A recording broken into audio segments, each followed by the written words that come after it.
My wife forgot our anniversary and came home late with her friends. She said, "Come on, we'll celebrate this weekend, right?" I just smiled and said, "No problem." "Have fun." I just watched them. The next morning she woke up alone. Her anniversary gift was on her pillow, a one-way plane ticket back to her parents. My name is Nathan Hayes. I'm 40 years old, and my professional life revolves around precision and narrative structure as a book editor and freelance scriptwriter in Atlanta, Georgia. My job requires me to value timing, subtext, and the perfect final edit. I believe that every good story and every good relationship needs a clear beginning, middle, and end. I met Clara, 38, a decade ago. She was a high-powered pharmaceutical sales executive, all energy, ambition, and frequent flyer miles. She loved the chaos of her life. I loved the stability of mine. She used to say my calmness was the perfect antidote to her high-stress career. I mistook her busy schedule for drive. I didn't see it as constant avoidance. We were celebrating our 7th wedding anniversary, a milestone I viewed as the final proof that we had made it. 7 years meant we had endured the initial pressures, the financial struggles, and the personality clashes.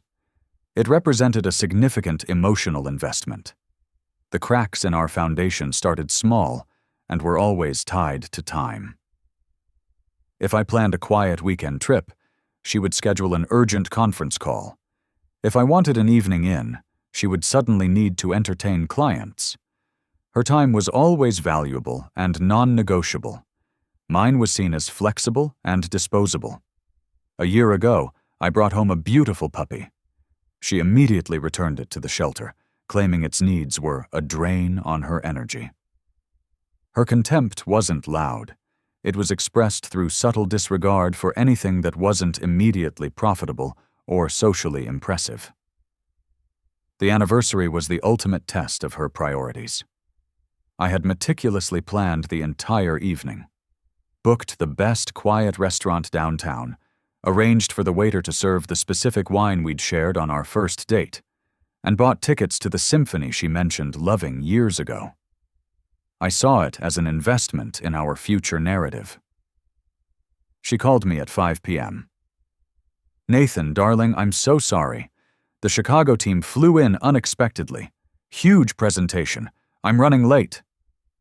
Running late meant the symphony tickets were useless, the reservation was forfeit, and my plan was ruined. When she finally walked in at 11:30 p.m., she wasn't alone. She was surrounded by 4 loud co-workers, smelling of expensive bar liquor and professional triumph. They were laughing, talking over each other, filling the apartment with noise and self-congratulation. I stood in the doorway, holding a dry-cleaned suit and a reservation printout that was now trash. She barely glanced at me, tossing her coat onto the sofa. She delivered the final insult with a tired, dismissive wave.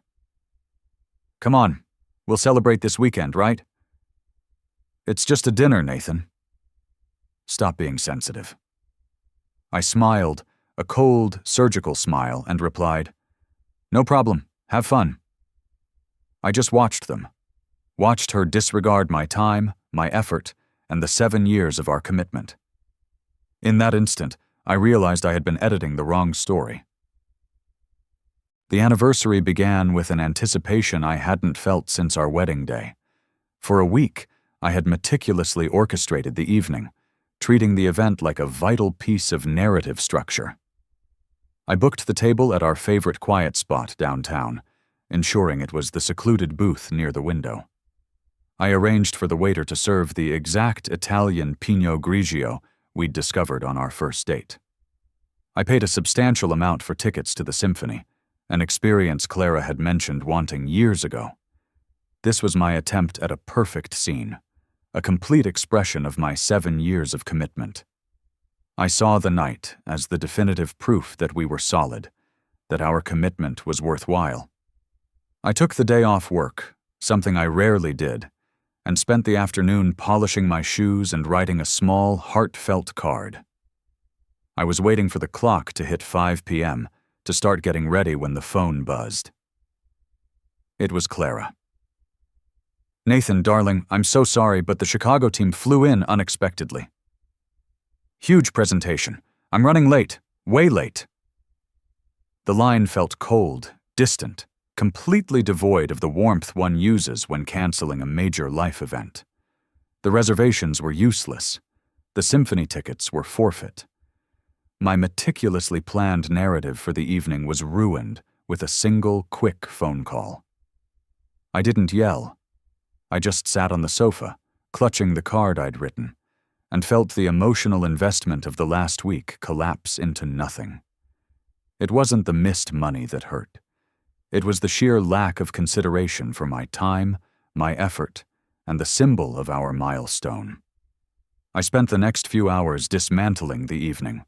I canceled the reservation, knowing the fine would be waived if I explained the situation calmly. I left the symphony tickets on the counter, a silent monument to her absent priorities. When she finally walked in at 11:30 p.m., the front door slamming shut against the quiet night, she wasn't alone. She was surrounded by 4 loud co-workers, smelling of expensive bar liquor and professional triumph. They were talking over each other, high on the success of the presentation, completely oblivious to the ruined anniversary. I stood in the doorway, my suit jacket still hanging neatly in the closet, and watched her toss her coat onto the sofa. She barely glanced at me, her eyes already scanning the living room for a place to put her large briefcase. She delivered the final insult with a tired, dismissive wave. "It's just a dinner, Nathan. Stop being sensitive. Come on, we'll celebrate this weekend, right?" In that instant, I stopped seeing her as my wife. I saw her as a poorly written character in a story I needed to edit out completely. I saw her lack of regard for our milestone, for my feelings, and for the 7 years we'd spent together. The decision was made, cold and irreversible. I smiled, a cold, surgical smile, and replied, "No problem, have fun." I just watched them. Watched her disregard my time and the sanctity of our commitment. The party began immediately after I replied. "No problem, have fun." Clara and her 4 co-workers, 3 sharp-suited men, and 1 woman with a laugh like breaking glass, spilled into the living room. They brought their professional energy and their celebratory noise, filling the house with a foreign, harsh atmosphere. They didn't see me as the owner of the house. They saw me as an incidental roommate. They talked loudly about closing the big deal, about the expensive wine they'd ordered, and about the terrible traffic they'd caused leaving the city. Clara was at the center of it, tossing her coat and pouring champagne with a triumphant flourish.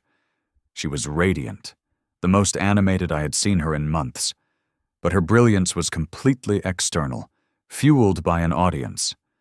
I stood in the doorway of the kitchen, an invisible spectator in my own anniversary wreckage.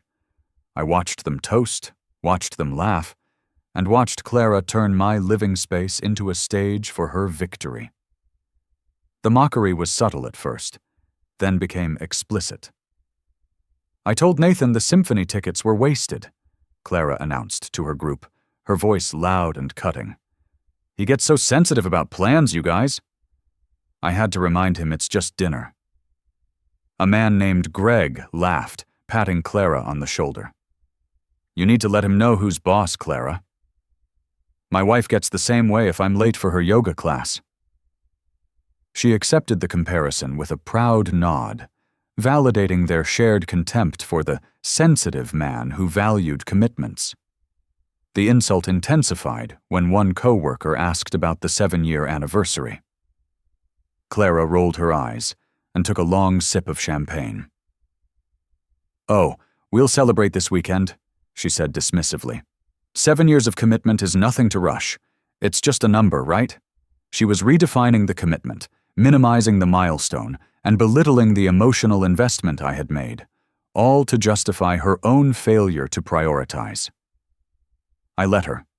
I watched every toss of her hair, every dismissive wave, every glance she gave her friends that sealed my fate. I slipped away unnoticed to the study, closing the door softly. The noise of their celebration was muffled, distant, and finally harmless. I opened my laptop and went straight to the travel site. The destination was clear: her parents' house in Phoenix, Arizona. I located the cheapest, earliest flight leaving the next morning. A one-way ticket, non-refundable, for her. I purchased it using my own dedicated Travel Points account. Next, I found her old, battered suitcase, the one she used for brief weekend trips she always postponed. I packed only the essentials she would need: her passport, 3 days of clothing, a toothbrush, and the keys to the apartment. I wrote a small, final note that said only, "New schedule. Have fun." I then executed the final, non-negotiable step, transferring all but a few $100s from our joint savings account into a private account. She had spent our future for champagne and cheap validation. I was liquidating the remainder to ensure my own stability. I placed the plane ticket, printed and crisp, on the bed, slid the note under the paper, and set the small suitcase next to it. The final edit to our story was complete. The party finally dissolved around 2 a.m. The house, still smelling of stale champagne and expensive perfume, fell into a heavy, unnatural silence.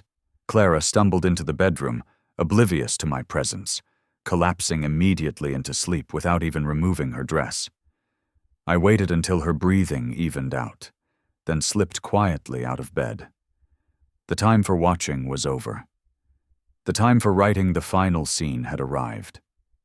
I walked straight to my office, opened my laptop, and pulled up our joint bank statement. For 7 years, that account had represented our combined effort, our faith in a shared future. I transferred every penny that was legally mine, and then some, into a private account I had quietly opened weeks prior. The financial severing was quick, clean, and irreversible. She had valued my stability only as long as she could draw from it without question. That access was now terminated. Next, I went to the small safe hidden behind my books. I pulled out the velvet box containing my wedding ring. I had considered leaving her a note full of anger or a long explanation. But my editor's mind told me that the final scene should be concise and devastating. I found the printed one-way ticket I had purchased earlier, Atlanta to Phoenix, non-refundable.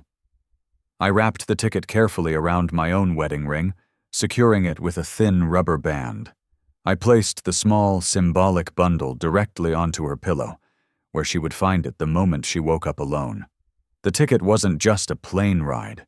It was the reversal of the commitment she had so easily suggested postponing. She wanted to celebrate later. I was finalizing the end now.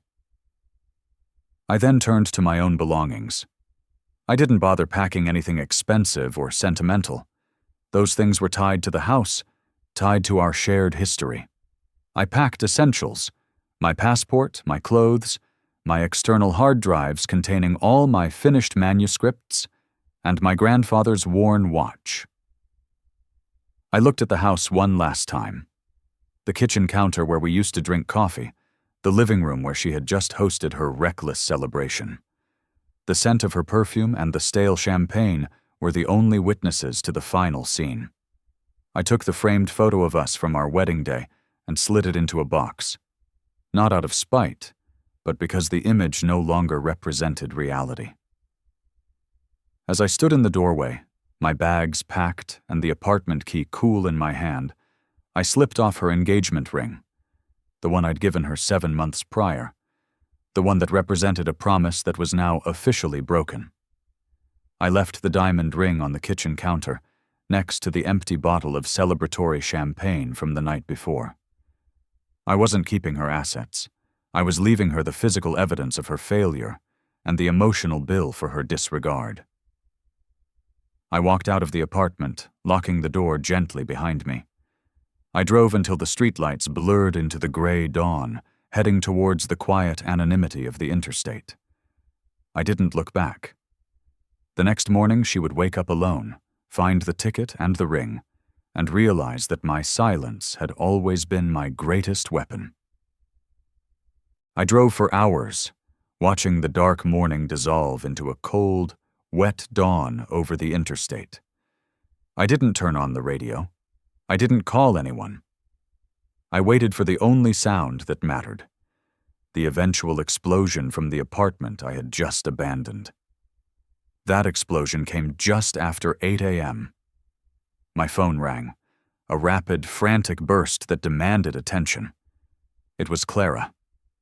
I pulled over to a quiet rest stop, took a deep breath, and answered. "Nathan!" "Where are you?"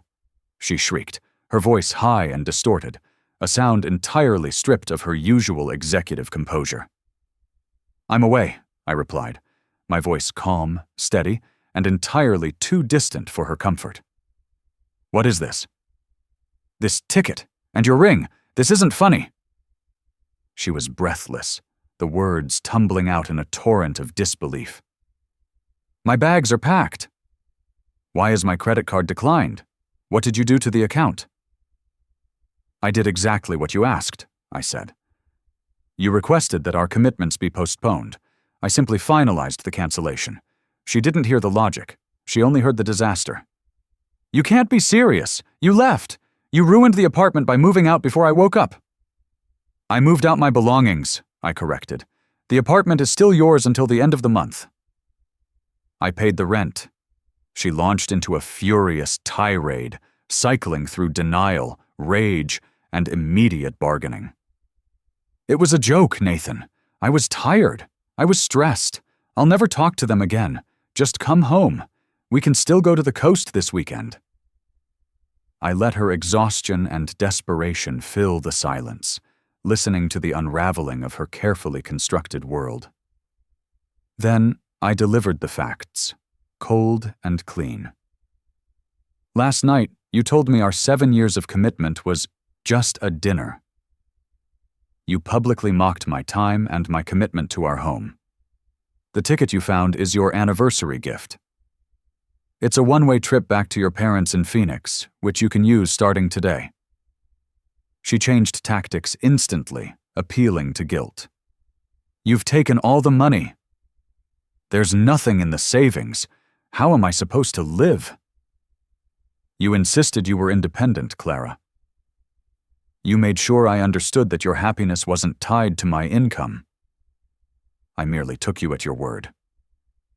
She screamed that I was calculated, cruel, and that she would sue me for emotional distress and abandonment.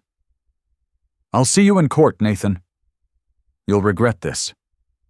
"No, Clara," I said, my voice hardening. "You'll regret it." I then delivered the final devastating blow, using her own words against her. "Remember when you said our 7-year anniversary was just a number?"